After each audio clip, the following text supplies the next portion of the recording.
తెలంగాణలో పేదల సొంతింటి కల సహకారమైంది.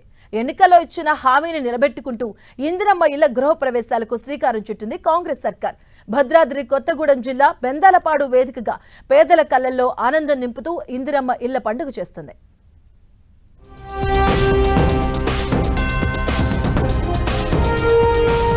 తెలంగాణలో ఇందిరమ్మ ఇళ్ల పండుగ. పేదల సొంతింటి కల ఇందిరమ్మ ఇల్లు గృహప్రవేశాలకు సీఎం రేవంత్ శ్రీకారం. రాష్ట్ర వ్యాప్తంగా 4.5 లక్షల ఇందిరమ్మ ఇళ్ల నిర్మాణంలో వివిధ దశల్లో ఉన్న 2.5 లక్షల ఇళ్లు. తెలంగాణలో ఇందిరమ్మ ఇళ్ల పండుగ జరుగుతోంది. కాంగ్రెస్ సర్కార్ ప్రతిష్టాత్మకంగా తలపెట్టిన ఇందిరమ్మ ఇళ్ల పథకంలో మైలురాయి చేరుకుంది. పేదల సొంతింటి కల నెరవేర్చడమే లక్ష్యంగా శ్రీకారం చుట్టిన ఇందిరమ్మ ఇళ్లు రికార్డ్ సమయంలో నిర్మాణం పూర్తి చేసి ఇప్పుడు గృహప్రవేశాలు చేస్తున్నారు సీఎం రేవంత్ రెడ్డి. దీనికి భద్రాద్రి కొత్తగూడెం జిల్లా బెందాలపాడు గ్రామం వేదికైంది. ఫిబ్రవరి 21న నారాయణపేట జిల్లా అప్పక్కపల్లిలో సీఎం రేవంత్ రెడ్డి ఇందిరమ్మ ఇళ్లకు శంకుస్థాపన చేశారు. ఈ ఏడాది రాష్ట్ర వ్యాప్తంగా 4.5 లక్షల ఇందిరమ్మ ఇండ్లు నిర్మించాలని నిర్ణయించిన ప్రభుత్వం ప్రతి నియోజకవర్గానికి 3,500 ఇళ్లను కేటాయించింది. సీఎం కోటాలో మరో 33,500 ఇళ్లను కేటాయించి మొత్తం 4.5 లక్షల ఇళ్లను మంజూరు చేసింది.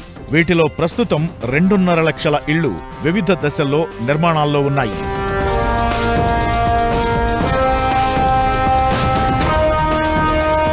ఇందిరమ్మ ఇండ్ల పథకంలో పైలట్ ప్రాజెక్టుగా భద్రాద్రి కొత్తగూడెం జిల్లా బెందాలపాడును ఎంచుకుంది.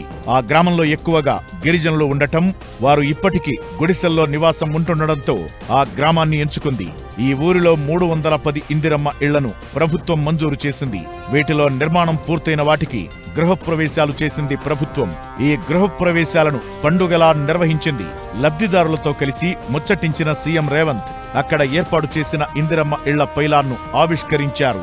పేదల ఆత్మగౌరవానికి ఇందిరమ్మ ఇళ్లు ప్రతీక అని సీఎం రేవంత్ అన్నారు. హనుమాన్ల గుడి లేని గ్రామం ఉండొచ్చు, హనుమాన్ల గుడి లేని గూడెం ఉండొచ్చు, కానీ ఇందిరమ్మ ఇండ్లు లేని గ్రామము, గూడెము, తండాలు లేవు అంటే ఇందిరమ్మ ఇండ్లు తండాలలో, గూడాలలో, మారుమూల పల్లెల్లో, రాజీవ్ స్వగృహ పేరు మీద పట్టణాల్లో పేదవాళ్లకు ఇండ్లు ఇచ్చే ఆత్మగౌరవాన్ని నిలబెట్టింది కాంగ్రెస్ పార్టీ అని చెప్పి నేను ఈ సందర్భంగా చెప్పదలుచుకున్నా.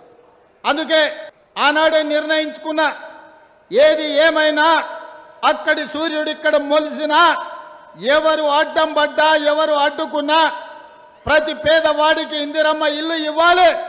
ఆ ఇల్లు కట్టుకోవడానికి 5 లక్షల రూపాయలు ఇవ్వాలని ఆయన నిర్ణయం తీసుకున్నా. ఎన్నికల్లో ఇచ్చిన హామీని నిలబెట్టుకుంటూ 6 నెలల్లో పేదల కల సాకారం చేసి గృహప్రవేశాలు చేసింది ప్రభుత్వం.